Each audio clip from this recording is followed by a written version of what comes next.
Realizó 3 estancias postdoctorales. La primera en el Instituto de Investigaciones en Matemáticas Aplicadas y en Sistemas de la UNAM. El segundo en el Instituto de Nanociencias y Materiales de Aragón y la Universidad de Zaragoza en España. Y el tercero en la Universidad de Massachusetts Lowell en Estados Unidos. Actualmente es investigador asociado de tiempo completo en el Instituto de Ciencias Físicas de la UNAM. Sus áreas de investigación son teoría y tecnologías cuánticas, óptica y sistemas cuánticos abiertos, magnónica cuántica, información cuántica, protocolos de medición, entrelazamiento y simulación cuántica. Vamos a escuchar al doctor Carlos Andrés. Adelante.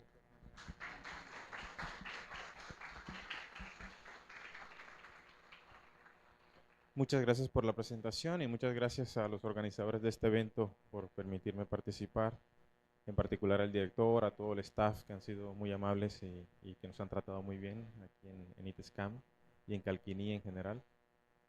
Y en particular también quiero agradecer a Luisa Natalia Trujillo por la tan amable invitación a este evento. Muy bien, entonces, bueno, mi nombre es Carlos González, como ya lo escucharon. Vengo del Instituto de Ciencias Físicas de la UNAM, estamos en el campus Morelos, en Cuernavaca.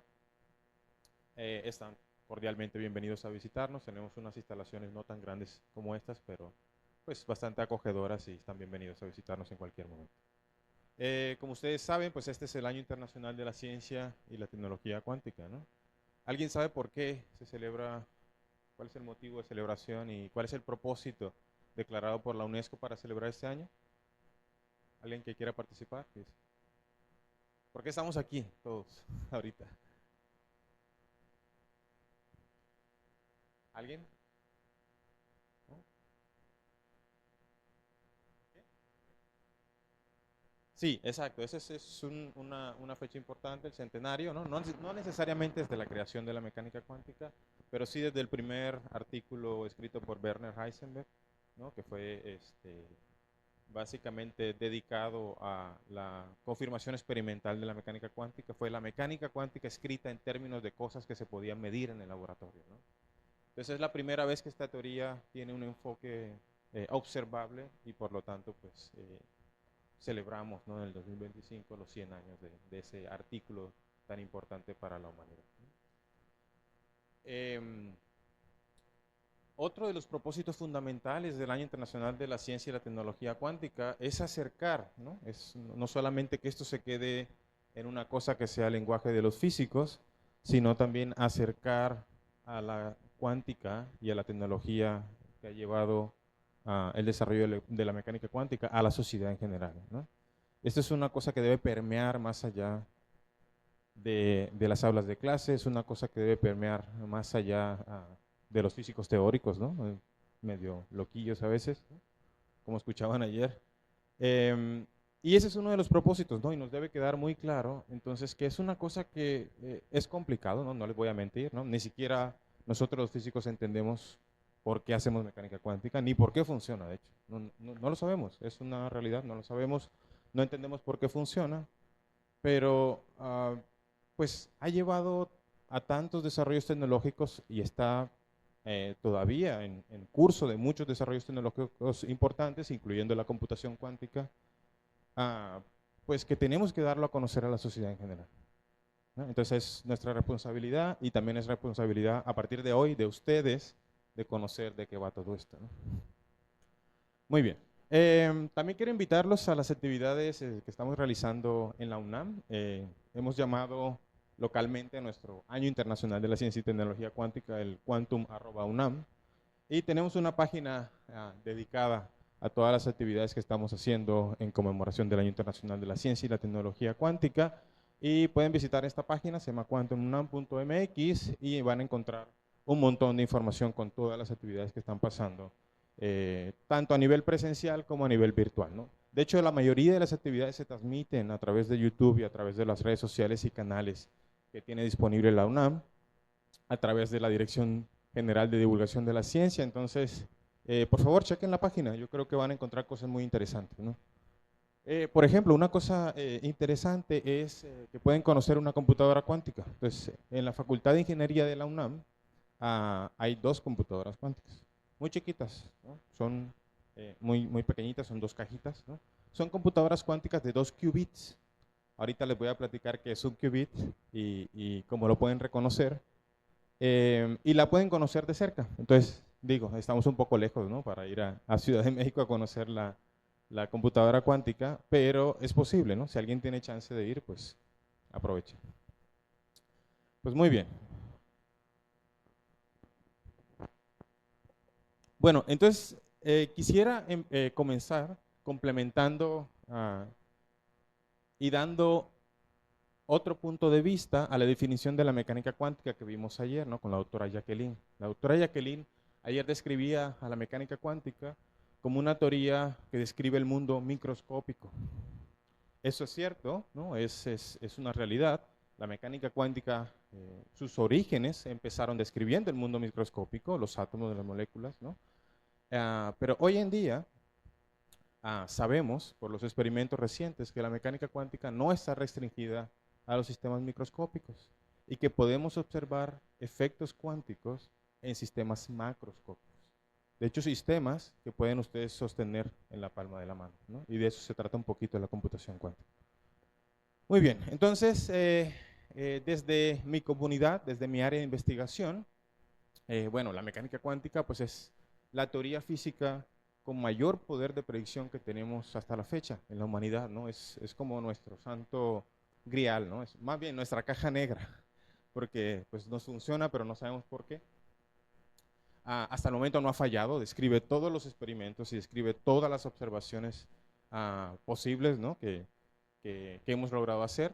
Por ejemplo, la conductividad en los metales solo se puede explicar usando la teoría cuántica. Las reacciones químicas, como ayer lo veíamos en la plática del doctor Merino, ¿no? El enlace, ¿no? El enlace covalente es una consecuencia de la mecánica cuántica. La química en general, la fotosíntesis, por ejemplo, ¿no? Los biólogos por mucho tiempo no han podido explicar cómo sucede el transporte de energía en la fotosíntesis a nivel microscópico, a nivel de la luz interaccionando con la materia. Resulta que al parecer la explicación está en la mecánica cuántica. Entonces es muy interesante cómo toda esta teoría pues nos ha moldeado nuestra forma de pensar en todas las áreas, ¿no? Pero esa teoría pues tiene una cosa pues no muy bonita, ¿no? Pues es contraintuitiva, ¿no? O sea, lo que uno piensa que va a pasar, pues pasa lo contrario, ¿no? Entonces las partículas tunelean barreras de potencial, ¿no? Aparecen y desaparecen de un lado al otro, se entrelazan cuánticamente, ¿no? Entonces uno las mide, las perturba, pues el electrón, ¿no? Ayer en el experimento de la doble rendija que vieron, no sé si se acuerdan, es imposible diseñar un experimento para saber por cuál de las dos rendijas pasa el electrón, porque no se puede, fundamentalmente la naturaleza no los prohíbe. Y es lo que se llama el principio de incertidumbre de Heisenberg. Entonces, esta teoría, pues que es una teoría muy chida, ¿no? Que nos ha servido, pero que es contraintuitiva, es paradójica y es muy difícil de entender porque conlleva también unas matemáticas un poquito a veces pesadas, ¿no? Pero bueno, hoy les voy a platicar un poquito en lo que les decía, ¿no? Hasta Richard Feynman, que era uno de los físicos más reconocidos, ¿no? en este campo, decía, pues, seguramente puedo decir que nadie entiende la mecánica cuántica, ¿no? Ni siquiera los físicos, ¿eh? Entonces, no se preocupen si no entienden, pues nadie la entiende. Muy bien. De manera general, ¿cómo vemos los físicos la visión moderna de la mecánica cuántica? Esto no es una definición, pero es, digamos, el consenso, ¿no? Que existe hoy en día, al menos en mi comunidad científica que hace mecánica cuántica. Y en la mecánica cuántica la vemos como es un marco matemático dotado de un conjunto de reglas que nos sirve para construir teorías físicas. Esa es la definición más general y más abstracta que tenemos de la mecánica cuántica, ¿no? Entonces, para nosotros la mecánica cuántica es una cajita de herramientas. Es una cajita de herramientas y la tarea de esa cajita de herramientas es encontrarle usos y aplicaciones, ¿sí? Encontrar problemas en los cuales esas herramientas me puedan servir. Una analogía muy bonita que a mí me gusta es el sistema operativo, ¿no? En una laptop, en una computadora. Entonces resulta que la mecánica cuántica puede funcionar como el sistema operativo sobre el cual todas las aplicaciones, ¿no?, instaladas en esa laptop, en esa computadora, pueden correr sobre ese sistema operativo. Por ejemplo, un lector de PDF, ¿no?, en sus computadoras, en sus laptops, ¿no?, es una aplicación que está instalada sobre ese sistema operativo y que es compatible con ese sistema operativo. Igual el lector de Word, ¿no?, o el Google Drive o lo que sea, cualquier aplicación, un visor de videos, todas son compatibles con el sistema operativo para que puedan funcionar. Entonces, de esa misma manera, la mecánica cuántica es como si fuera nuestro sistema operativo. Entonces, es un sistema operativo con un conjunto de reglas muy básicas sobre los cuales nosotros podemos construir aplicaciones. Esas aplicaciones son como el visor de PDF, ¿sí?, como el bloc de notas y así sucesivamente, ¿sí? Entonces, cualquier teoría física que se quiera construir sobre este marco matemático, pues debe ser compatible con ella. Un ejemplo claro en la física es, por ejemplo, hay un área en la física que se llama la electrodinámica cuántica, la electrodinámica cuántica de las interacciones, ¿no? Básicamente describe cómo la luz a nivel cuántico interacciona con las partículas, con las moléculas, con la materia en general. Resulta que esta teoría, pues obviamente debe ser compatible con la mecánica cuántica, pero dentro de esta teoría existen unas reglas que no están originalmente descritas en este marco matemático, en este conjunto de reglas. Una de esas reglas muy famosas se la inventó Richard Feynman y se inventó una manera de calcular todas estas contribuciones a la interacción usando dibujitos. Es lo que se llaman los diagramas de Feynman, ¿no? Es una forma muy creativa y muy ingeniosa para evitarse hacer cálculos. Feynman era un poquito flojo y cualquier camino que facilitara los cálculos pues lo iba a tomar. Entonces se inventó estos diagramas, ¿no? Son unos dibujitos donde la luz interacciona con partículas, ¿no? Salen partículas dispersadas, y encontró una manera de sumar todas estas contribuciones con estos dibujos y evitar hacer estos cálculos tediosos usando la mecánica cuántica en general. Entonces, dentro de esa electrodinámica cuántica podríamos decir que esos diagramas, ¿no?, son una aplicación, ¿sí?, instalada en ese sistema operativo, pero que a la vez es compatible con él, ¿sí? Entonces, ¿está clara más o menos la idea?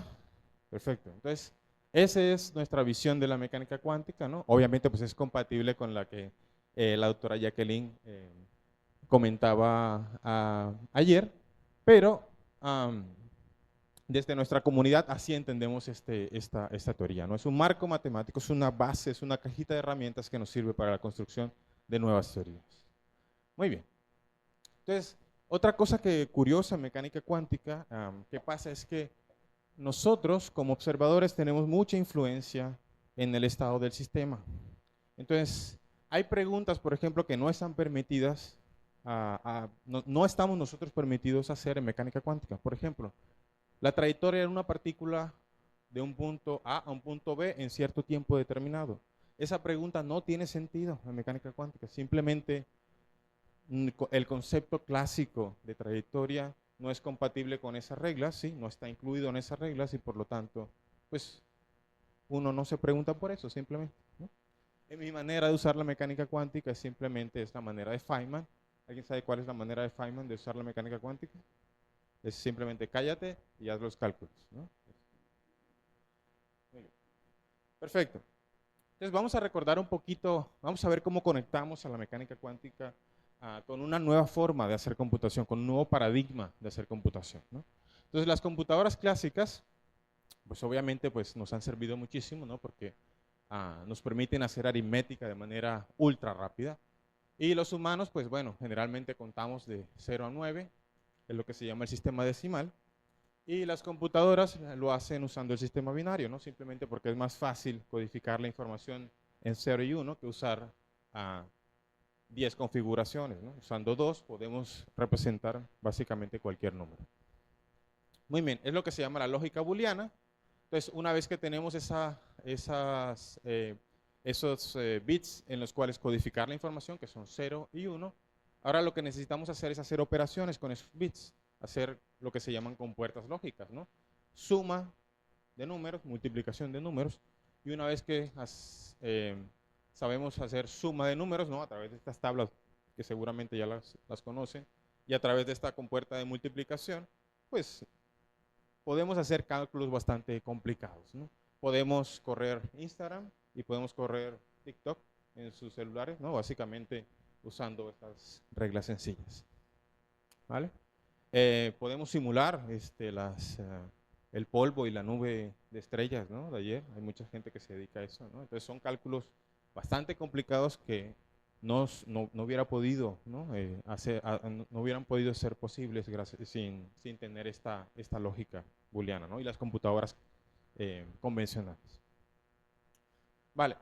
¿Por qué binario? Pues, perdón por el inglés, a veces se me pasan ciertas frases, no las traduje, perdón. ¿Por qué binario? Simplemente porque es más fácil, ¿no? Es más fácil codificar la información, representar la información en dos estados, ¿sí? Por ejemplo, con una moneda, ¿no? Siempre se me olvida cómo se dice aquí. ¿Cómo? Águila o sol, exacto, sí, águila o sol. Águila o sol, ¿no? O un switch, o con un switch encendido y apagado, ¿no? Imagínense usar el sistema decimal y tener un switch con 10 configuraciones, ¿no? Cada vez que yo quiera hacer algo, pues es complicado, ¿no? Entonces mejor dos, ¿no? Entonces, ¿cómo se implementa esta lógica en una computadora real? Pues a través de una cosa que nos dio también la tecnología que se llama el transistor, ¿no? Entonces el transistor resulta que puede funcionar como un bit, puede estar encendido, puede estar apagado, dependiendo si pasa corriente o no pasa corriente, ¿no? Y la computación convencional lo que hace es pues apilar un montón de esos transistores, ¿sí? En una CPU, a ponerlos a trabajar juntos y entonces pues hace un montón de cálculos de manera muy eficiente y de manera bastante complejos, ¿no? Muy bien. Entonces, para nadie es un secreto que la computación ha revolucionado básicamente nuestra sociedad, ¿no? Sin las computadoras no estaríamos en el punto donde estamos ahora.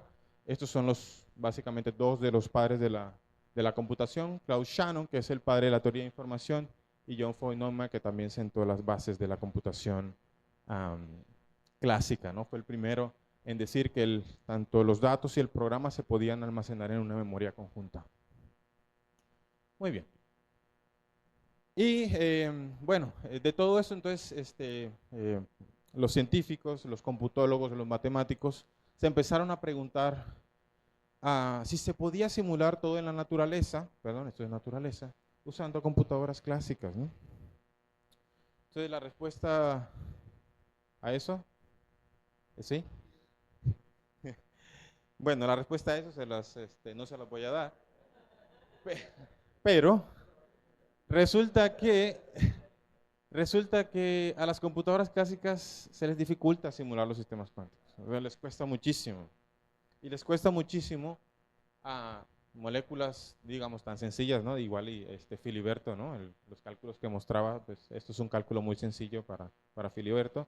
Pero en general, a las computadoras clásicas se les dificulta muchísimo resolver estos problemas. ¿Y se les dificulta por qué?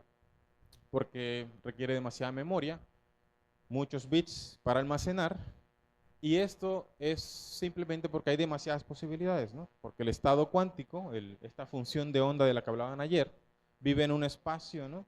Donde necesita demasiadas configuraciones. Este espacio matemáticamente se le llama el espacio de Hilbert, y en este caso es un espacio muy grande, ¿no? Entonces, ¿qué tan grande puede ser ese espacio? Pues depende del número de bits que yo tenga que codificar. Muy bien. Entonces, a este señor, por allá en los 80s, sí, en los 80s, a Richard Feynman en una conferencia, pues se le ocurrió, bueno, lanzó una idea, ¿no? Y la idea básicamente tiene que ver con esta pregunta. ¿Pueden las computadoras convencionales, ¿no? Clásicas, las que conocemos, funcionar bajo los principios de la mecánica cuántica? Entonces, esta pregunta es una pregunta bastante profunda y que plantea un paradigma, un cambio de paradigma en la computación, ¿no? Porque entonces, la pregunta de Feynman estaba relacionada con un cambio totalmente en la lógica en la cual la computación estaba basada, ¿no? Entonces, la lógica de Boole iba a ser reemplazada ahora por una lógica cuántica de bits, básicamente. Entonces, esto llamó mucho la atención la gente empezó, pues, digamos, bueno, pues a ver, tiene como sentido, ¿no? Porque, digamos, si los sistemas que estamos tratando de simular son sistemas cuánticos, bueno, esos sistemas tienen una cierta lógica, ¿no? Interna, que es la mecánica cuántica. Ahora, pues, tiene sentido simular a esos sistemas que tienen esa lógica con su propia lógica, ¿no? No con la lógica booleana que nosotros nos inventamos, ¿no? Entonces, pues tenía mucho sentido, ¿no? Muy bien. Entonces aquí es donde entran perdón otra vez por el inglés, pero aquí es donde entran las unidades de información que van a jugar el rol de los bits en computación clásica, pero ahora en computación cuántica. Entonces en computación clásica, un bit, una unidad de información, tiene dos estados, ¿no? 0 o 1. En el transistor pasa corriente, no pasa corriente. En computación cuántica vamos a tener lo que se llama un quantum bit, ¿no? Un bit que no solamente tiene estados 0 y 1, sino que tiene cualquier otra infinidad de posibilidades entre 0 y 1. Y es muy fácil verlo, ver este problema con una esferita, ¿no? Entonces esta esferita, si se dan cuenta, cada punto en esta esferita es un estado distinto, es una combinación, dependiendo del color que tengan, ¿no? Si son muy azul, pues está más inclinado al 0, si es muy naranja, está más inclinado al 1, pero puedo tener un montón de posibilidades en medio. Entonces esto es lo que se llama el paralelismo cuántico, ¿no? O la capacidad de almacenamiento de información en los sistemas cuánticos. Muy bien, entonces vamos a reemplazar los bits clásicos por bits cuánticos. Este es el problema, ¿no? Que el tamaño del espacio, ¿no? De configuración o del espacio de posibilidades es demasiado grande, es exponencial, ¿no? 2 a la n. N es el número de qubits que yo tengo, ¿no? Entonces crece de manera exponencial. ¿Sí? Entonces, por ejemplo, se cree que para hacer un cálculo que valga la pena con una computadora cuántica, uno necesita, por ejemplo, al menos 500 qubits, ¿no? 2 a la 500, ¿no? 2 a la 500 es un número enorme. ¿Sí? Creo que es del orden de 10 a la 150 o algo así, ¿no? Eso es mayor que el número de átomos en la Tierra, es mayor que el número de átomos en todo el universo. ¿Sí? Entonces, es imposible, ¿sí? Para una computadora clásica, para una máquina que funciona bajo las leyes de la lógica booleana, simular un sistema de ese tamaño, ¿no? Pero imagínense si lo pudiéramos hacer, ¿no? O sea, si pudiéramos encontrar una computadora basada en estas nuevas reglas que pueda tener esta capacidad de almacenamiento de información, pues sería muy bueno. Muy bien. La mecánica cuántica además nos permite, ¿sí?, que el estado de esos n qubits, de esos n quantum bits, pueda estar en una superposición de todas las configuraciones al mismo tiempo. Es lo que se llama el paralelismo cuántico. Entonces esta idea y este concepto ha sido explotado, y por allá también a principios de los 90 salió el primer algoritmo que probaba que factorizar un número era exponencialmente más rápido hacerlo usando una computadora cuántica que una computadora clásica. Entonces fue la primera prueba de concepto, digamos, de que la computación cuántica pues sí jalaba, ¿no? O sea, sí era una buena idea, básicamente, ¿no? Ese es el algoritmo de Shor. El algoritmo de Shor es un algoritmo muy eficiente y es la razón, de hecho, por la cual los países primermundistas como Estados Unidos, Europa, bueno, China también, ¿no? Están invirtiendo mucho en computación cuántica porque pues todas las llaves criptográficas están basadas en factorización de números, ¿no? Entonces, pues si alguien tiene una computadora cuántica con la capacidad, ¿no?, de romper una de esas llaves, entonces es un problema de seguridad nacional y por lo tanto, pues por eso todo el mundo le entra. Muy bien. Perfecto. Bueno, pero entonces hasta ahorita pues todo ha sido muy abstracto, ¿no? Entonces, pero ¿cómo se ve cómo implementamos una computadora cuántica en la vida real, ¿no? O sea, ¿cómo se ve? ¿Cuál es lo que se llama el hardware, ¿no? O sea, físicamente, ¿cómo se ve una computadora cuántica? Pues muy bien. Entonces, lo primero que necesitamos hacer, o que necesitamos buscar son candidatos para codificar esa información. Con candidatos me refiero a sistemas físicos para codificar esa información. ¿Bien? Hoy en día tenemos muchos sistemas físicos que pueden ser, digamos, candidatos potenciales o que pueden codificar información a nivel cuántico. Unos son los iones atrapados, otros son los fotones, ¿no? Los iones, por ejemplo, tienen transiciones electrónicas que se pueden controlar a través de láseres externos y que entonces uno puede hacer el 0, 1 o superposición de 0, 1, ¿no? De manera arbitraria. Los fotones tienen polarización. En la polarización uno puede codificar información también, entonces puede usar los fotones como qubits. Los puntos cuánticos, ¿no? También ayer veíamos que también pueden funcionar como una posible plataforma para implementar qubits cuánticos. ¿Sí? Pero hoy les voy a comentar un poquito de una plataforma, que es la plataforma hoy por hoy, pues la que lidera esta carrera de la computación cuántica y son los circuitos superconductores. Entonces, no sé si han visto una computadora cuántica, ¿no? Uno busca en Google computadora cuántica y le sale un armatreto de estos allí que uno dice, pues, ¿cómo va a ser eso una computadora, no? Sí, entonces resulta que eso no es una computadora, es un refrigerador, ¿no? Como el que tienen en sus casas. Pero van a ver la razón de por qué necesitamos este refrigerador, ¿no? Es fundamental para que funcione la computadora. Entonces, de hecho, la computadora está por aquí. Y es un chip, así que pueden agarrar con su mano. Pero se necesita toda esta electrónica de microondas y este refrigerador para poder hacer todo eso, ¿no? Muy bien. Estas cosas no son baratas, ¿no? Son experimentos muy costosos. Un refrigerador de estos que se llama refrigerador de dilución funciona con dos isótopos del helio, helio 3 y helio 4, se mezclan y a través de un ciclo de enfriamiento muy eficiente se alcanzan temperaturas del orden de milikelvin. Ahorita les voy a mostrar. El precio de un aparato de estos está como alrededor de 700,000 euros más o menos, el más barato. Entonces ya se imaginarán por qué no hay uno en todos lados, ¿no? Y por qué Google e IBM pues tienen muchos. ¿Sí? Muy bien.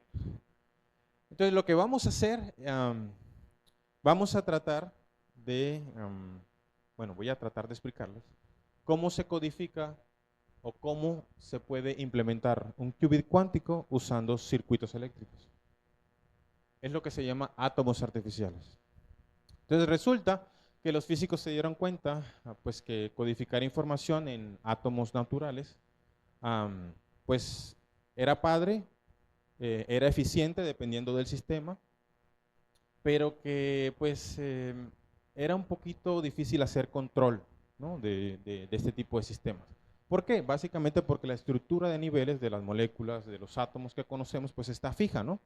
Es una estructura de niveles fija, es su huella digital, básicamente, su espectro, como lo decía ayer la doctora Jacqueline. Y para computación cuántica, pues muchas veces lo que queremos es que no sea fija, sino que la podamos controlar, la podamos variar de alguna manera, ¿no? Esa separación entre los niveles de energía la podamos controlar.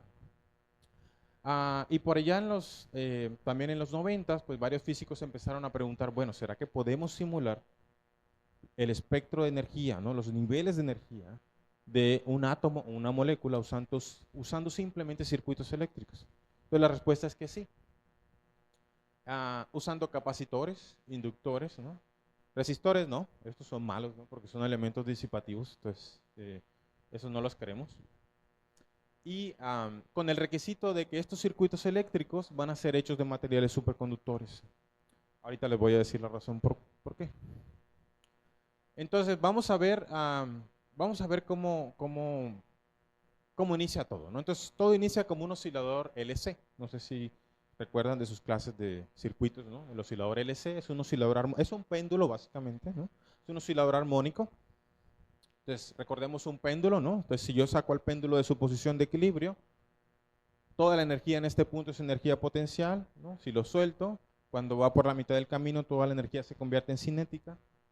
En el extremo opuesto, otra vez es energía potencial de nuevo, ¿no? Y de regreso igual, ¿no? Entonces hay un intercambio entre energía cinética y energía potencial de manera continua y tengo oscilaciones periódicas, básicamente. Lo mismo pasa en un circuito LC.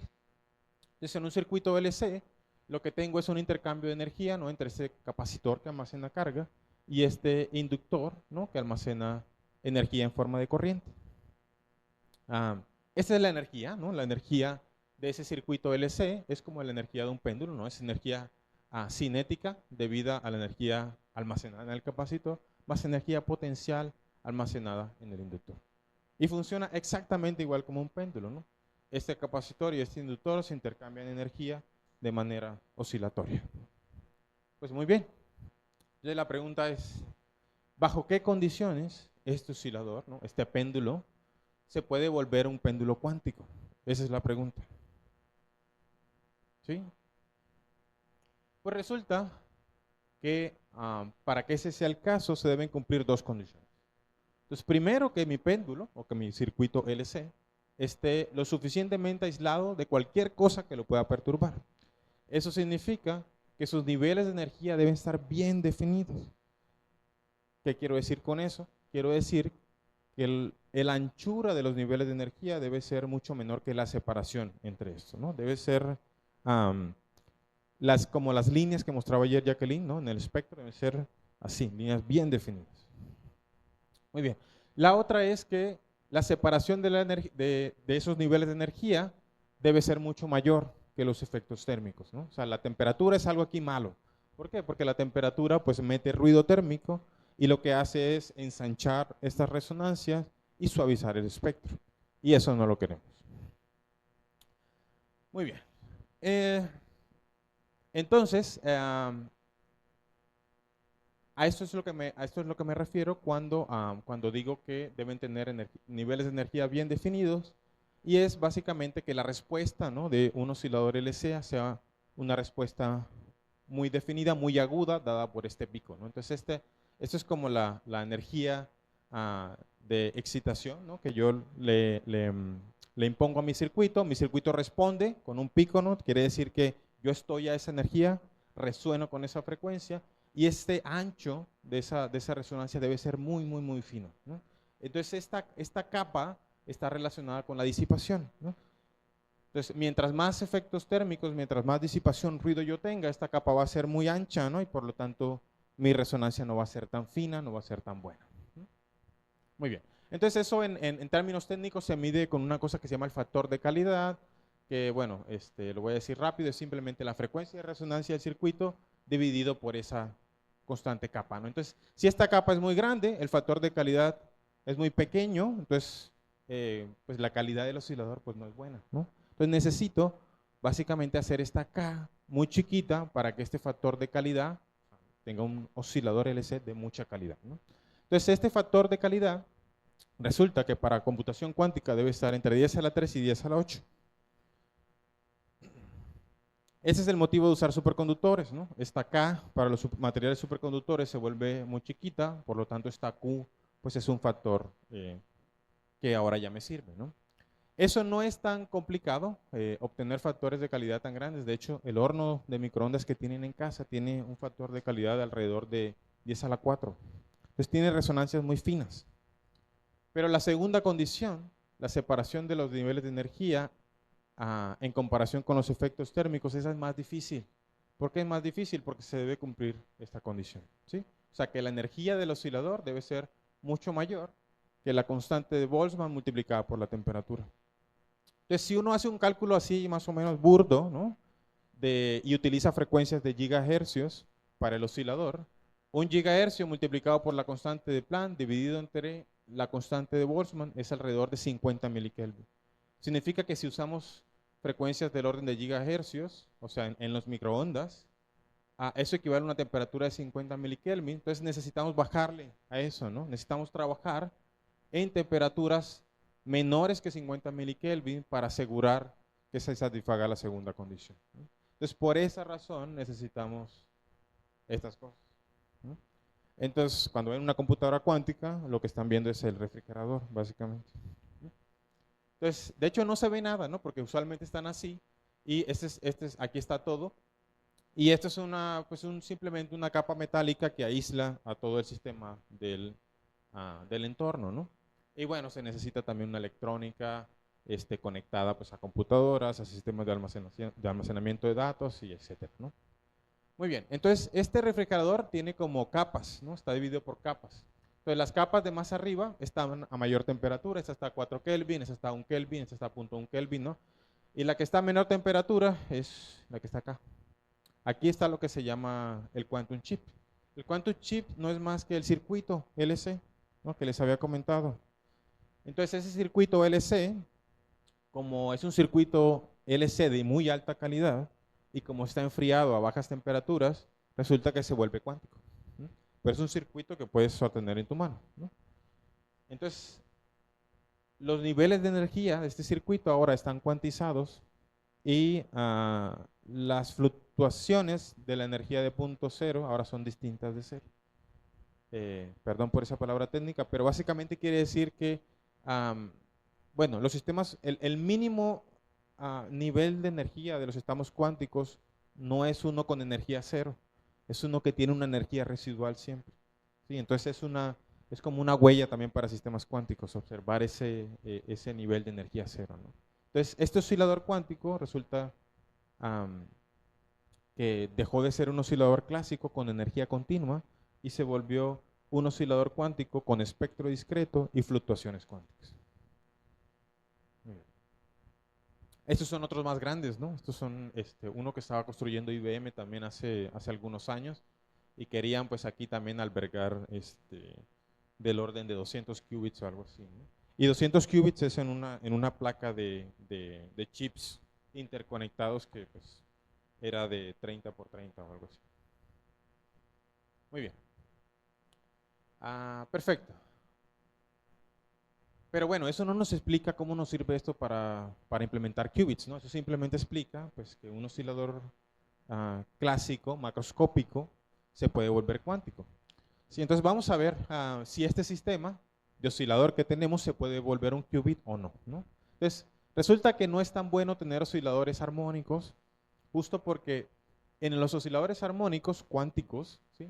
El nivel base y el primer estado excitado tienen una energía, ¿no?, de resonancia. Esa es la misma energía que yo necesito para pasar del 1 al 2, y del 2 al 3, y del 3 al 4, y así sucesivamente. Entonces, tiene lo que se llaman niveles de energía equiespaciados, ¿sí? Eso significa que si este es mi oscilador, ¿sí?, y digamos, lo quiero poner en resonancia, ¿no?, con un voltaje externo que tenga cierta frecuencia, en particular la frecuencia de esta transición. Entonces, lo que voy a hacer es que voy a generar transiciones del 0 al 1, pero como del 1 al 2 también necesito la misma energía, por lo que a mí vieron ayer con la doctora Jacqueline, pues del 1 al 2 pues también va a haber una transición, ¿no? Entonces, todos los niveles se pueden poblar. Básicamente puedo excitar cualquier transición entre niveles cercanos, y entonces esto no es un candidato para un buen qubit, porque un qubit es solamente un sistema de dos niveles con una energía de transición bien definida y nada más, ¿sí? Vale. Entonces, para volverlo un qubit necesitamos introducir efectos no lineales. ¿Qué significa eso? Eso significa que necesitamos modificar el potencial armónico, ¿no?, que ya no sea esta parábola, básicamente, sino que sea un potencial de tipo cosenoidal. Bueno, eso es lo de menos, pero eso se logra usando lo que se llaman las uniones de Josephson. Resulta que las uniones de Josephson, eso viene de la teoría de superconductividad. Josephson, también premio Nobel, descubrió que si ponía una barrera muy delgada de un material aislante entre dos materiales superconductores, ¿no?, que pueden conducir corriente sin disipación, resulta que la corriente puede tunelar a través de esa barrera material aislante. Es lo que se llama el efecto Josephson. Y la inductancia efectiva que genera ese tipo de objetos es una inductancia que depende del flujo magnético. Entonces es una inductancia que, a diferencia del oscilador normalito, LC, ¿no?, que es un número y es una propiedad geométrica, ahora depende del flujo. Entonces, si depende del flujo, se vuelve no lineal y entonces modifica toda esta estructura de niveles, ¿no? Entonces, en resumen, nomás para ir un poquito rápido, ¿no?, vamos a reemplazar ese oscilador con espectro lineal, no con espectro equiespaciado, LC, por un oscilador que tiene espectro no lineal, ¿no?, simplemente reemplazando este inductor de aquí por lo que se llama una unión de Josephson. Entonces, esta unión de Josephson actúa como un inductor, pero que modifica este potencial, ¿no?, que era parabólico, ahora a un potencial tipo cosenoidal, La consecuencia de eso es que el nivel ahora, el tercero, ¿no?, que estaba a esta distancia, donde está la línea punteada, ahora se bajó un poquito. Entonces, como se bajó un poquito, si yo ahora hago si yo intento hacer una transición de este estado, ¿no?, que llamo G, a este estado E, ¿sí?, e intento hacer otra transición con esta misma energía, pues ya no voy a, ¿sí?, me voy a pasar de energía de este estado y por lo tanto las transiciones a ese estado van a ser no permitidas o van a ser improbables más bien, ¿no? Vale. Entonces, en términos prácticos, ¿qué significa eso? Significa ahora que la energía de mi circuito LC no lineal, ¿sí?, la puedo ahora ver como función de la carga almacenada en el circuito. Entonces puedo ver que la energía no varía con la carga para estos parámetros en particular. Y este es el estado base, este es el primer estado citado, y el segundo estado citado está un poquito más abajo, ¿no?, que este 2. Entonces el sistema se volvió un sistema débilmente anarmónico. Pero esta anarmonicidad, aunque sea pequeñita, me sirve justamente para simplemente restringirme a estos dos niveles y considerar a este circuito LC no lineal como un qubit cuántico, como un quantum bit. Entonces, esa es la forma como se codifican quantum bits en las computadoras cuánticas actuales. Muy bien. Entonces, como resumen, los circuitos, los osciladores LC lineales no nos sirven, ¿no?, porque tienen estos niveles de energía que están equiespaciados, y lo que necesitamos es introducir esta unión de Josephson tal que los niveles de energía ahora no tengan la misma separación, y entonces ahora ya puedo restringirme simplemente al 0 y al 1, ¿no? Y los demás los puedo olvidar porque la probabilidad de que se poblen o se exciten es muy baja, ¿no? Muy bien. Pero bueno, eso es simplemente cómo hacer los qubits, ¿no? Para hacer computación, no solamente necesito codificar la información, sino necesito hacer cosas, hacer operaciones, ¿no? Entonces, de las operaciones fundamentales son básicamente poder preparar cualquier estado cuántico, ¿sí? O sea, poder hacer cualquier superposición o poder implementar cualquier superposición de estados 0 y 1, ¿no?, en el circuito LC no lineal. ¿Cómo se ve esto? Pues bueno, en circuitos superconductores, bueno, y en computación cuántica en general, es más fácil verlo con estas esferitas, ¿no?, como lo habíamos visto antes, ¿no? Entonces, un vector que apunta hacia el polo norte significa el 0, un vector que apunta hacia el polo sur es 1, y entonces la idea es tratar de orientar ese vector en cualquier dirección arbitraria. ¿Qué significa eso? Eso significa que puedo preparar cualquier estado cuántico con arbitraria precisión. Entonces, con los circuitos cuánticos, ¿cómo se hace esto? Pues es muy fácil, simplemente uno simplemente pues aplica, ¿no? Aplica un voltaje dependiente del tiempo, ¿no?, con cierta frecuencia, con cierta fase al circuito, y controlando eso puedo generar entonces cualquier rotación arbitraria de este vector. Entonces, por ejemplo, una de las compuertas más comunes es la compuerta de Hadamard. Esta compuerta lo que hace es que me crea una superposición de 0 y 1. ¿Sí? El 0 lo manda a 0 más 1, básicamente, ¿no? Y 0 más 1 es un vector orientado a lo largo del eje X. La compuerta Z simplemente multiplica al estado 1 por menos 1. Entonces el estado que antes era X lo manda ahora a menos X. Si le aplico otra compuerta Hadamard a la compuerta menos X, resulta que me da el 1 otra vez, ¿no? Entonces, toda esta operación funcionó como una compuerta NOT, ¿no? El 0, pues lo negó y lo mandó a 1. Muy bien. Entonces, en circuitos superconductores, esto se puede implementar y se puede generar o preparar cualquier estado en la esfera de bloque. Muy bien. Entonces, eso no es suficiente todavía para computación cuántica. Para computación cuántica se necesitan operaciones de 2 qubits. Sí, que estos son análogos a las compuertas SOR, ¿no?, en computación clásica.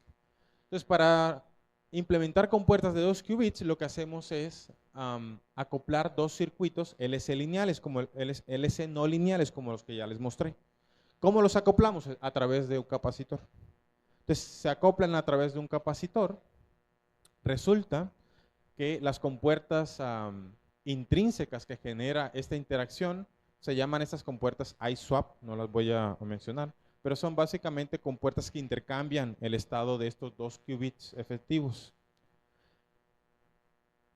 Esas no son las compuertas que necesito para hacer cualquier tipo de computación. Las compuertas que necesito para hacer cualquier tipo de computación son las compuertas CNOT. Pero esas compuertas CNOT las puedo obtener a partir de estas compuertas ISWAP, que me genera mi circuito, combinado con las rotaciones que les mencioné anteriormente. Entonces, si siguen esta receta, ¿no? Aplican estas rotaciones, aplican estas ISWAP con este circuito, al final pues pueden implementar una compuerta CNOT, que es básicamente cada vez que haya un 1 en este qubit, el otro se cambia básicamente, ¿no? O sea, si aquí hay un 1 y un 0, entonces ahora voy a cambiar este porque este está en 1. Si aquí hay un 1 y un 1, voy a cambiar este porque aquí hay un 1, ¿no? Entonces, implementando rotaciones, ¿sí?, sobre la esfera de Bloch o preparando cualquier estado sobre esta esferita de Bloch, ¿no?, que tiene muchas posibilidades, y en combinación con estas compuertas CNOT que se pueden implementar de esta forma. Yo sé que está un poquito técnico, pero bueno, así se hace. Y combinando esas dos opciones, uno puede hacer entonces cualquier compuerta. O sea, cualquier cómputo o cualquier operación puede ser realizado usando combinaciones de esas dos, ¿no? Entonces, eso es lo que se llama computación cuántica universal. Entonces, con eso es posible, en principio, ¿no? En principio, entonces, el problema es escalar esto, ¿no? Aquí son 2 qubits, pues queremos tener muchos, ¿no? 1.000.000, ¿sí?, de qubits. Pero en principio, si puedo combinar las compuertas de manera apropiada, pues cualquier algoritmo podría correr en una computadora que usa este tipo de arquitectura. Muy bien. Entonces esto ha generado mucho auge, ¿no? Y de las aplicaciones, de hecho, también ahorita muy en auge son la química cuántica computacional, ¿no? Entonces hace poco, en el 2024 se publicó, ¿no?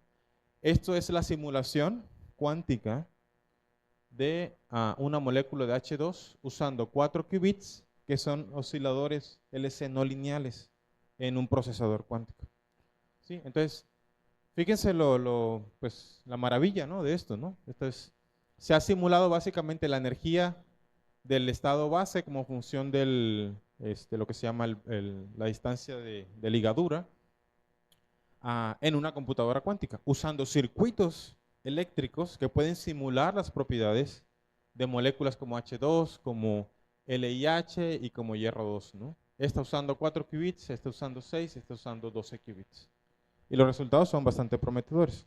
Obviamente, pues eso lo puede simular pues DFT y todo ese tipo de cosas pues de manera muy eficiente, pero son los primeros pasos de la computación cuántica en la química cuántica. Muy bien. Y nada más para contarles también de otra anécdota, ¿no? Por allá en el 2019, Google se atribuyó lo que se llama la supremacía cuántica. Entonces Google se le hizo mucha bulla y sacó salió en todos los periódicos y en todas las noticias de que habían alcanzado la supremacía cuántica, pero pues nadie sabía qué era eso, ¿no? O sea, es un término que acuñó un científico muy famoso que se llama John Preskill en Estados Unidos y digamos, para él era como un sueño, ¿no? El día que una computadora cuántica resuelva un problema mucho más eficiente, ¿no?, que una computadora clásica, ese día alcanzaremos lo que se llama la supremacía cuántica. Resulta que Google lo hizo, simplemente que el problema que resolvieron pues no era, pues era un problema un poquito simple, ¿no? Era un problema medio chafa. Entonces, medio chafa, ¿por qué? Porque luego, como a la semana, ¿no?, IBM hizo el cálculo en una supercomputadora clásica que ellos tienen y básicamente se tardó el mismo tiempo. Entonces es como, ¿qué nos estás diciendo, no? Que tu computadora cuántica puede batir cualquier computadora clásica, pues no, ¿no? Entonces, pues fue muy chistoso, ¿no?, todo ese debate, ¿no? En China también se están haciendo muchos esfuerzos, ¿no?, para construir procesadores y esto se le acabó la pila. Sí, gracias. Muy bien. Entonces, el que esté interesado o las que estén interesadas en conocer más detalles sobre esto, pues hemos escrito unas notas en español a nivel introductorio con algunos estudiantes, las pueden revisar en esta página, están publicadas en las últimas memorias de la Escuela de Verano en Física del año pasado, o se las puedo también yo pasar en PDF si gustan, ¿no? Entonces, están invitados a consultarlas. Creo que es el primer documento en español de este tipo de cosas, entonces no hay mucha información, pero bueno, estamos haciendo el esfuerzo. Y con eso termino. Muchas gracias por su atención.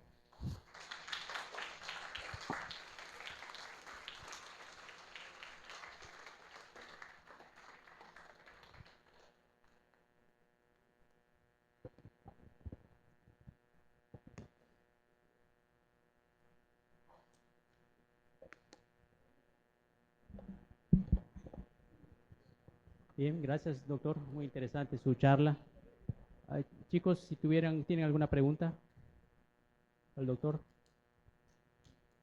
Carlos.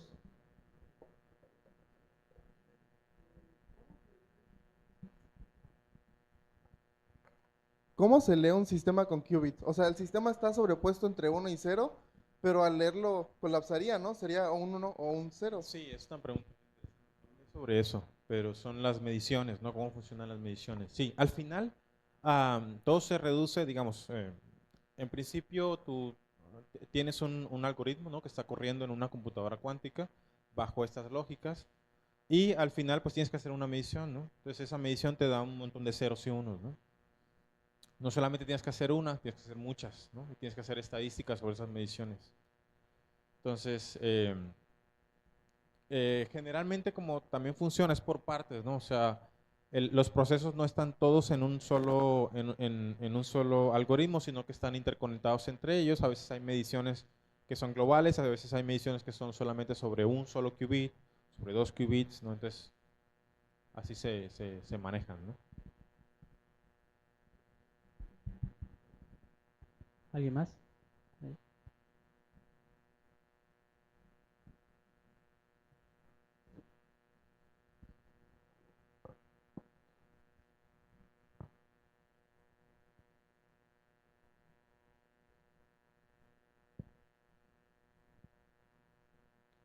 Bueno, buenas tardes. Pues mi pregunta es, ¿cuál es el mayor reto o la limitante que tiene la computación cuántica? Porque siempre he escuchado que se está desarrollando, pero ¿qué impide que no se desarrolle a velocidad?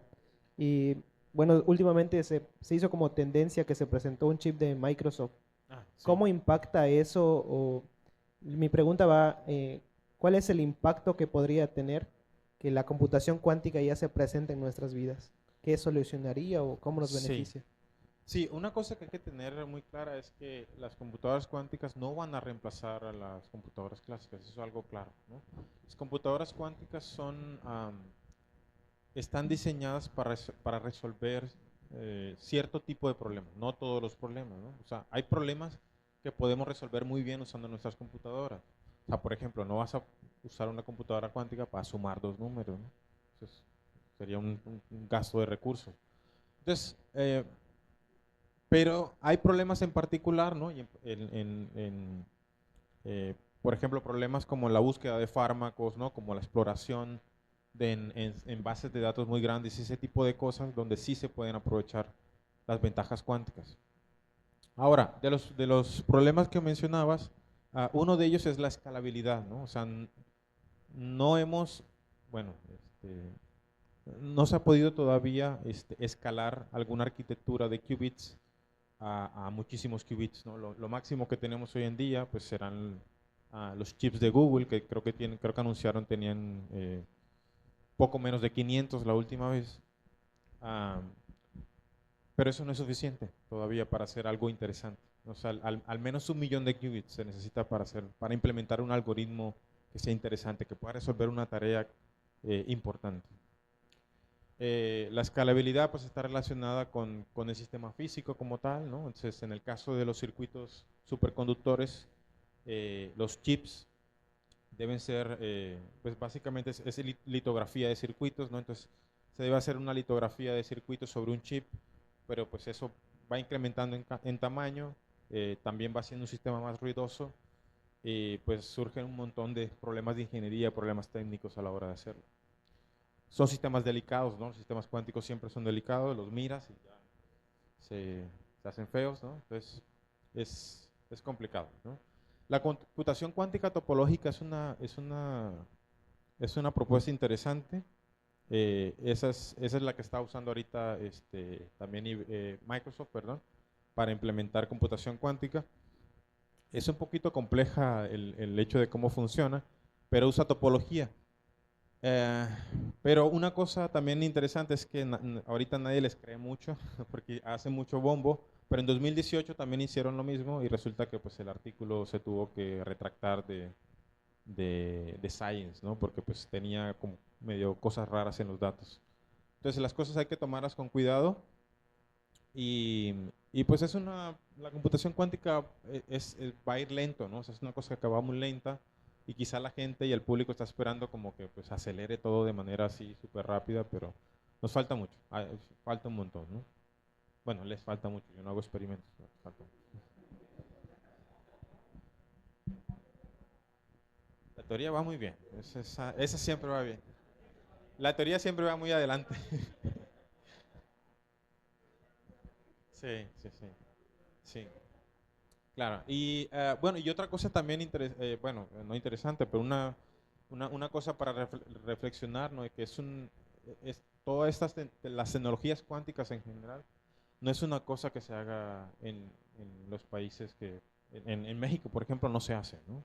Entonces es una cosa también para reflexionar en el Año Internacional de la Ciencia y la Tecnología Cuántica, porque todo esto se está desarrollando en Estados Unidos, en Europa, en China, y en México, por ejemplo, no tenemos todavía ni siquiera el primer refrigerador de dilución, ¿no? Eh, de hecho, en América Latina creo que no hay ninguno. Eh, y pues nos estamos quedando bastante rezagados a nivel tecnológico en esta plataforma, ¿no? Y bueno, no solamente nosotros, incluso dentro de los países desarrollados en Estados Unidos, los que tienen la ventaja sobre esto son las compañías privadas, Google e IBM. Las universidades pues hacen lo que pueden, pero pues tienen un refrigerador de dilución quizá por ahí en el MIT, en Harvard, en algunas de esas universidades pues que tienen presupuesto, pero tampoco es que sea lo común, ¿no? Entonces, el Año Internacional de la Ciencia y la Tecnología Cuántica también es un poquito como que sirva como un despertar y también como un poquito darle a conocer a los gobiernos, a los gobernantes, a las autoridades de que pues también hay que empezar a invertir en esto. Y no solamente, pues, bueno, vamos a comprar el refrigerador de dilución, pues no, o sea, educando, ¿no?, a la comunidad científica, pues que estos temas también son relevantes y son interesantes para el futuro, ¿no?, del país.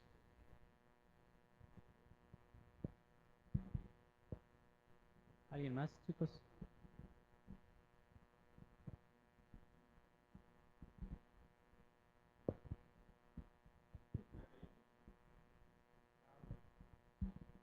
Bueno, ok. Pues mi única duda, ¿no? Como comentabas, pues si bien acá en toda la parte de Latinoamérica no hay tanto avance, o sea, no hay quizá, no sé, alguien que haga renombre o sea, entre los grandes, o sea, o las personas que están estudiando física, que esté haciendo algo como que muy importante, no sé si en México o en general en América Latina, o sea, alguien que esté resonando mucho. Bueno, en particular en circuitos superconductores, no, creo que no hay nadie. Justo porque pues es un sistema experimental muy costoso, se requiere de muchos recursos. No porque no haya el talento y la gente preparada, eso no tengo duda, ¿no? Y de hecho hay muchos mexicanos trabajando en Estados Unidos en estas compañías, para Google, para IBM. Ayer mencionaba a Filiberto, no sé si era, no, era el doctor Merino, a Alan Aspuro, ¿no? Alan Aspuro es un investigador mexicano que está en la Universidad de Toronto y que también tiene su propia compañía para software cuántico. Él está haciendo muchas cosas interesantes en el área de química cuántica y de optimización, pero pues lo está haciendo en Canadá, ¿no? Entonces, pues sí.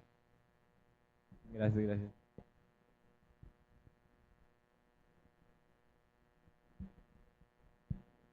¿Alguien más, chicos?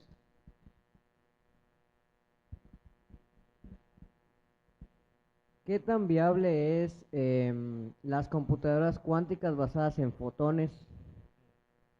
Sí, la computación cuántica basada en fotones es muy interesante y tiene una ventaja que funciona a temperatura ambiente, no necesitamos los refrigeradores de dilución.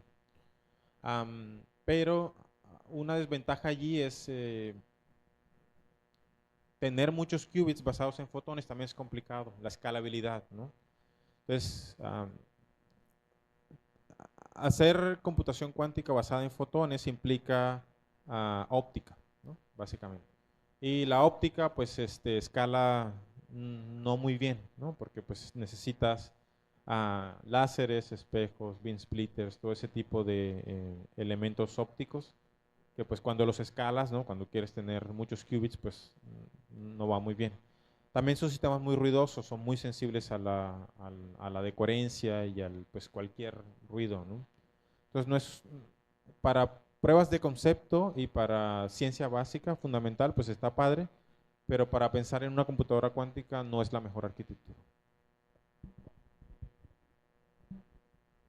¿Alguien más?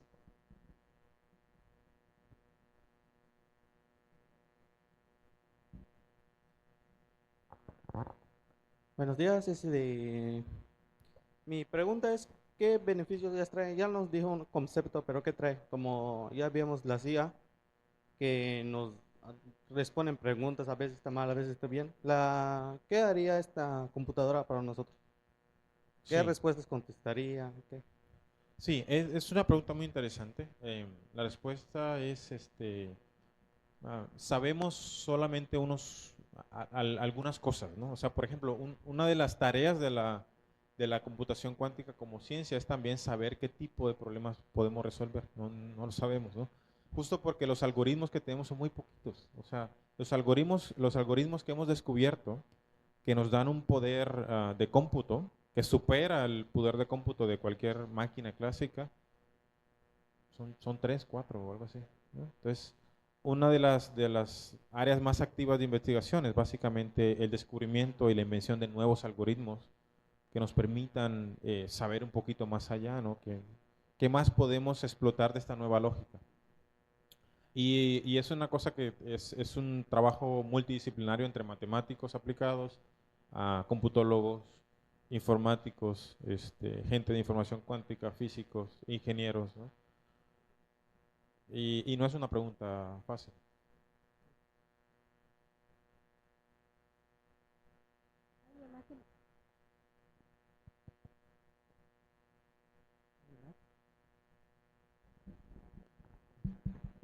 Bueno, Mi duda era que cómo funciona la computación paralela, porque tengo entendido que funciona con computación con sistemas cuánticos. Bueno, tú puedes hacer computación paralela sin necesidad de, de tener sistemas cuánticos, ¿no? Pero algo interesante de la computación cuántica es que el paralelismo está como intrínseco, o sea, como que te lo da de gratis la lógica.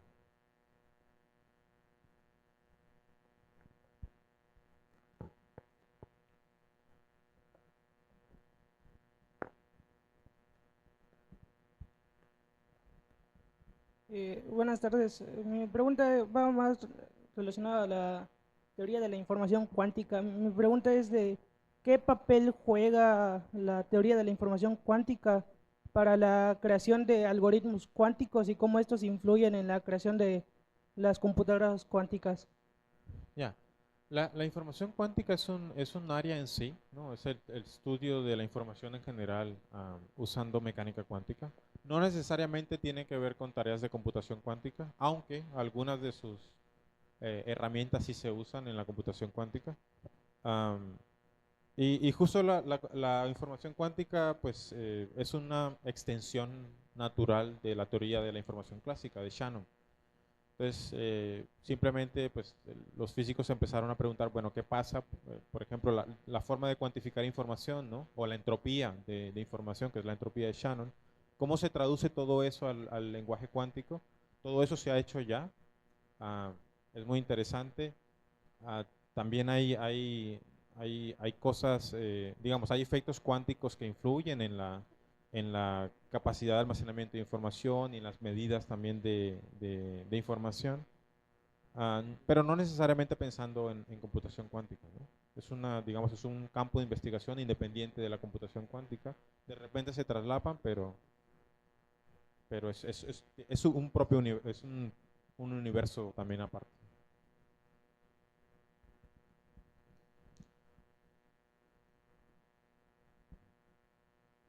Hola, buenas tardes. Muy interesante la charla, doctor. Gracias por ilustrarnos y por pues dar este conocimiento. Pues nada más tengo un par de preguntas, ¿no?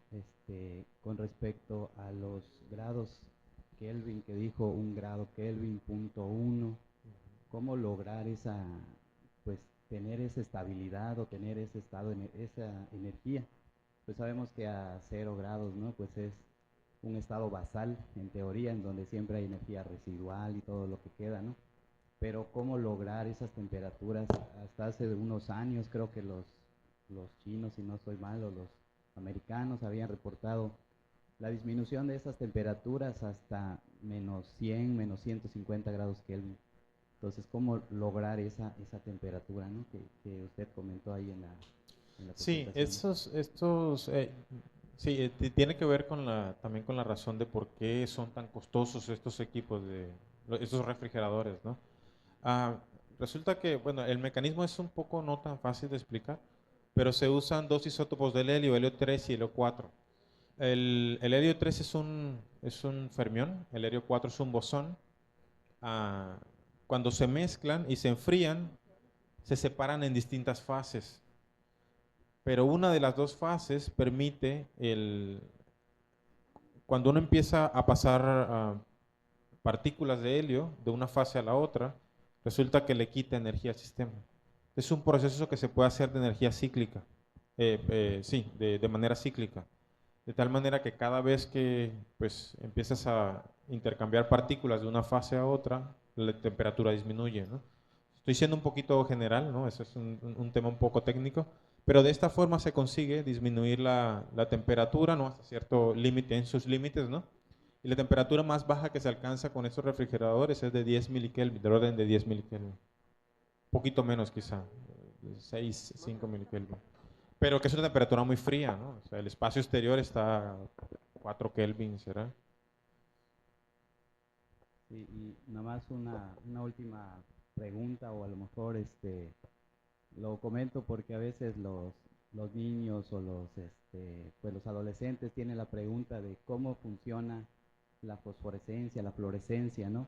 Y vi que usted explicó los estados cuánticos que brincan de estados energéticos de 1 a 2, de 2 a 3, y cómo de 3 a 2 y de 2 a 1, o sea, cómo de alguna manera pudiéramos nosotros explicar, a lo mejor aquí de manera muy general, tal vez muy básica, ¿no? De forma que divulguemos la ciencia, cómo funcionan esos estados energéticos para poder responder esas preguntas de fluorescencia, de fosforescencia.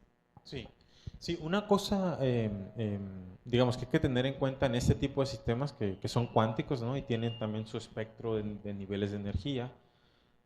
Y es que, bueno, aquí no hay luz como tal, ¿no? Son pulsos de microondas. Entonces, todo está en un circuito integrado, básicamente. Entonces, uno le envía un pulso a este circuito integrado, ¿no? Como tiene una respuesta discreta en nivel de energía, pues va a responder, ¿no? Esa respuesta pues también se mide a través de otro circuito, pero o sea, no nunca ve luz, ¿sí? Todos son señales que se miden a través de electrónica de microondas, ¿sí? Pero que sí son sistemas cuánticos, ¿no? Porque justo están en el régimen donde se cumplen las dos condiciones que mencioné en la charla. Pero sí, funciona como un átomo natural, ¿no? De hecho, a estos se les llaman átomos artificiales, justo porque no son átomos, pero pueden emular las propiedades de átomos, ¿no? Entonces no emiten, no absorben y no emiten luz como tal, pero sí, digamos, responden a pulsos de microondas, ¿sí? Y emiten pulsos de microondas también de la misma forma, ¿no? Iba a decir otra cosa y lo olvidé. ¿Cuál era la otra pregunta? Eran dos, ¿no? Cómo nosotros podemos explicar de alguna Ya. manera esos estados cuánticos para, para elucidar o para poder pues que todos lo comprendan, ¿no? De manera muy básica. el efecto de la fosforescencia, a lo mejor, bueno, con esa respuesta que usted dio, que en realidad no emiten luz, sino que son pues estados Sí, de la exacto. materia Sí, hay cuántica. otros sistemas, por ejemplo, que sí fluorescen, ¿no? Por ejemplo, los iones en trampas armónicas, esos sí emiten luz, esos sí fluorescen, ¿no? O sea, cuando les echas un láser y hay, digamos, excitas transiciones electrónicas, ¿no? De un estado a otro, y de repente ese estado que excitaste decae. Resulta que la radiación que emite pues es fluorescencia, y ahí sí se ve. De hecho, hay muchas fotos en internet si ustedes buscan fluorescencia de un ion atrapado, ¿no? Hay uno que se ve como un solo átomo, ¿no? Allí en una trampa magneto-óptica. Eso es básicamente la fluorescencia de un ion, porque ha sido excitado y está emitiendo luz como consecuencia de eso, ¿no? Ok, doctor, muchas gracias. A ti. Muy amable. ¿Alguien más?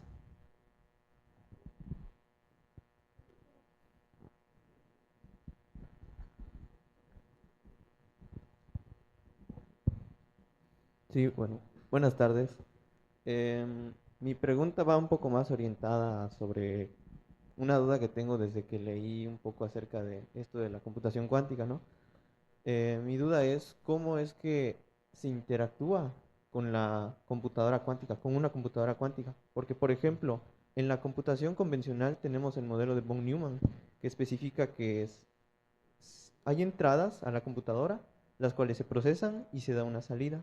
Entonces, en el caso de una computadora cuántica, ¿cómo se da un proceso similar así? ¿O cómo nosotros podemos interpretar la salida que nos da? Porque sí he visto algunas veces que se ha mencionado que, no sé, con la computación cuántica se ha podido simular las reacciones químicas, las fotosíntesis, como bien usted mencionaba, o procesos demasiado complejos que, pues, una computadora normal, pues, básicamente moriría. Es mi duda, no sé. Sí. En el caso, por ejemplo, del que mostré, ¿no? De la simulación de la energía del estado base, ¿no? De moléculas. Ese se hace a través de... Sí, a ver, vamos a ver si lo puedo explicar. Sí, ese se hace a través de... O sea, no es que... Bueno, es una computadora basada en circuitos cuánticos superconductores, ¿no? En algunos casos eran 4, el otro 6, 12 qubits. Y lo que se hace es que se codifica la función de onda misma del sistema. Entonces se codifica la función de onda misma, es lo que se llama cálculos cuánticos variacionales. Se codifica en el circuito como tal, o sea, al circuito se le da toda la información de la función de onda, y el circuito se implementa un algoritmo para que optimice esa función de onda. La optimice hasta que encuentre el estado de mínima energía de ese circuito cuántico. Entonces así es como en ese trabajo es como se encuentra la energía del estado base, y se puede simular esa molécula, ¿no? Como tal. Pero no es que el circuito simule la molécula en configuración física, sino que optimiza el estado inicial dado a través de un algoritmo de optimización, y entonces al final te da, digamos, la energía correcta, ¿no? Gracias. ¿Alguna otra pregunta?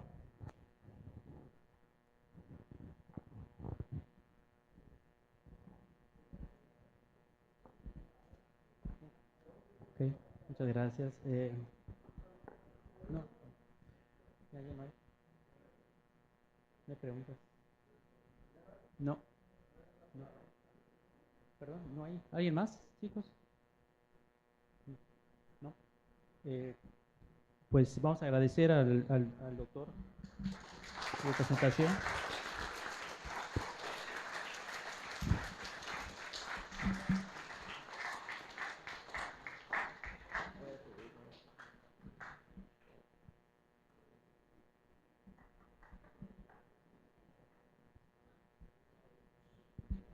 Gracias, maestro Emilio. Pues agradecerle al doctor Carlos González Gutiérrez.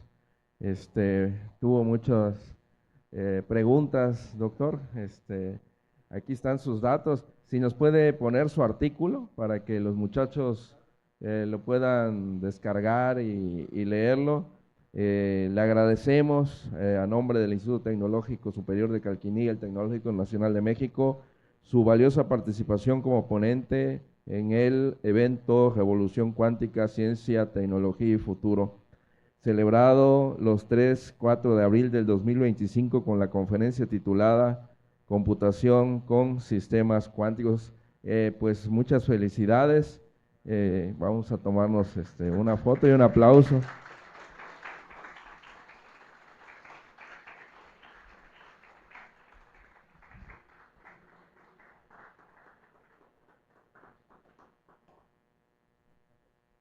Ahí está maestro. Ya le ganó en simpatía a la maestra Jacqueline.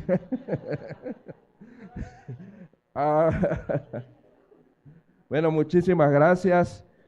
¿Son 10 minutos o pasamos a la siguiente, maestro Emilio? 10 minutos. Les damos 10 minutos de receso.